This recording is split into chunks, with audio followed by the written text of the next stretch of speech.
वो भी एक नाइट क्लब में। मुझे एड्रेस बताओ उसका। शहर से बाहर थंडर नाइट क्लब के अंधेरे कमरे से एक लड़के के चिल्लाने की आवाज आ रही थी। उस आवाज में दर्द छलक रहा था। क्या सच में वो लड़की वही थी जिससे शिवाय ने 12 साल पहले वादा किया था? और ऐसा क्या हुआ था उस लड़की के साथ कि शिवाय ने उसकी जगह नंदिनी से शादी कर ली? किसने बेचा था उस बदनसीब लड़की को और क्यों? मीटिंग रूम की शांति दिनेश ने तोड़ी। उसने उस लड़की की सारी जानकारी शिवाय को बतानी शुरू की। सर, आपके कहने पर हमने 12 साल पुराने मामले की दोबारा जांच की। इन्वेस्टिगेशन के दौरान पता चला कि 35 साल पहले नंदिनी के पापा केशव बजाज वंदना नाम की लड़की से प्यार करते थे, लेकिन वंदना गरीब थी, इसलिए केशव के पिता रघुवीर बजाज ने जबरदस्ती उनकी शादी रेखा से करवा दी। केशव शादी के बाद भी वंदना से मिलते रहे। रेखा और वंदना एक ही वक्त पर प्रेग्नेंट थी और कोइंसिडेंटली दोनों ने एक ही दिन 28 दिसंबर को बेटियों को जन्म दिया। आज तक ये बात उस फैमिली ने सीक्रेट रखी है। ये देखिए, दोनों लड़कियों के बर्थ सर्टिफिकेट्स और ये उस दूसरी बेटी की फोटो। दिनेश एक एक करके सारे सबूत शिवाय को दिखा रहा था कि तभी शिवाय ने चौंक कर वो फोटो उठा ली। अंधा विश्वास और अंधा प्यार कितना खतरनाक होता है, आज ये बात शिवाय समझ चुका था। नंदिनी के दादाजी पर किए गए अंधे विश्वास ने ही शिवाय से उसका सब कुछ छीन लिया था। शिवाय के दिमाग में इस वक्त हजारों सवाल एक साथ चल रहे थे। नंदिनी के दादाजी ने कितनी सफाई से शिवाय को कन्विंस कर लिया था कि 12 साल पहले वो जिससे मिला था वो नंदिनी ही थी। वहीं दूसरी तरफ नंदिनी काफी परेशान थी, क्योंकि जब वो कोर्ट से लौट रही थी तो उसके सामने से बहुत सारी लग्जरी कार्स निकली थी। उसे पूरा यकीन था कि उसने उन गाड़ियों में शिवाय को देखा था। मां, आई एम श्योर मैंने उन ब्लैक लग्जरी कार्स में शिवाय को देखा था। बेटा, तू भी क्या फालतू बात कर रही है? उसकी इतनी औकात कहां है कि वो इतनी महंगी गाड़ियों में बैठे? तू बस यश के बारे में सोच।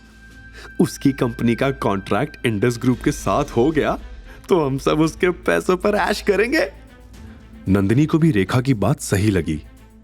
अगर शिवाय इतना अमीर होता तो आज तलाक की नौबत ही नहीं आती। उसने अपना मूड ठीक किया और अपने कमरे में आराम करने चली गई। वैसे तो नंदिनी की शादी यश से होने वाली थी, लेकिन अगर उसे कोई और अच्छा ऑप्शन मिल गया तो वो शायद यश को भी छोड़ देगी, क्योंकि नंदिनी को बस पैसों से मतलब था। शिवाय ने फोटो देखते ही चौंक कर उसे कसकर पकड़ लिया, मानो बरसों से भटकती उसकी रूह को अचानक ठिकाना मिल गया हो।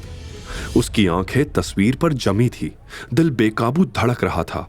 ये वही लड़की थी जिसे उसने कभी अपना सब कुछ मान लिया था। उसकी आवाज में हल्की कपकपी थी जब उसने ये पूछा, यही लड़की उस दिन मेरे साथ थी? इसका नाम क्या है? क्या यह बजाज परिवार की नाजायज बेटी है? और दोनों बहनें इतनी सिमिलर कैसे लगती हैं? शिवाय की धड़कनें अब और तेज हो चुकी थी। दिनेश ने गंभीर आवाज में जवाब दिया, जी सर, ये उनकी नाजायज बेटी अवंतिका है। इसे जन्म देते ही वंदना जी की डेथ हो गई थी और नंदिनी से आपकी शादी से पहले ही दादाजी ने अवंतिका को एक हॉस्टल में भेज दिया था ताकि वो आपके सामने कभी ना आए। अवंतिका से आप 12 साल पहले चाइल्ड ट्रैफिकिंग के दौरान मिले थे, नंदिनी से नहीं। 12 साल! बस ये सुनते ही शिवाय का अतीत उसकी आंखों के सामने आ गया। वो रात जब उसने अवंतिका को गुंडों से बचाया था, वो पल जब उसने उसकी मासूम आंखों में अपना पूरा भविष्य देख लिया था, वो पहली नजर का प्यार जो दोनों को हो गया था। अगर मुझे पता होता कि वही लड़की जिसे मैंने अपनी जान से ज्यादा चाहा मुझसे इतने सालों से दूर कर दी गई थी, तो महाकाल की कसम मैं सारी हदें पार कर देता। शिवाय ने गहरी सांस ली और अपनी आवाज को संभालते हुए बोला, मैंने उससे वादा किया था कि जब वो 20 साल की होगी मैं उससे शादी करूंगा। शिवाय के कानों में अभी भी अवंतिका का जवाब गूंज रहा था, आज तुम्हारी वजह से मेरी जिंदगी बच गई। अब मैं भी महादेव से रोज प्रार्थना करूंगी कि तुम जल्द से जल्द मुझे लेने आओ। I'll wait for you। अपने ख्यालों से बाहर निकलकर शिवाय ने खुद को संभालते हुए दिनेश से पूछा, अभी अवंतिका कहाँ है?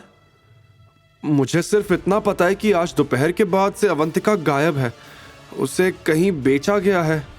जैसे बचपन में हुआ था, लेकिन उसकी एग्जैक्ट लोकेशन का अपडेट बस थोड़ी देर में आ जाना चाहिए। यह सुनकर शिवाय का खून खौल रहा था।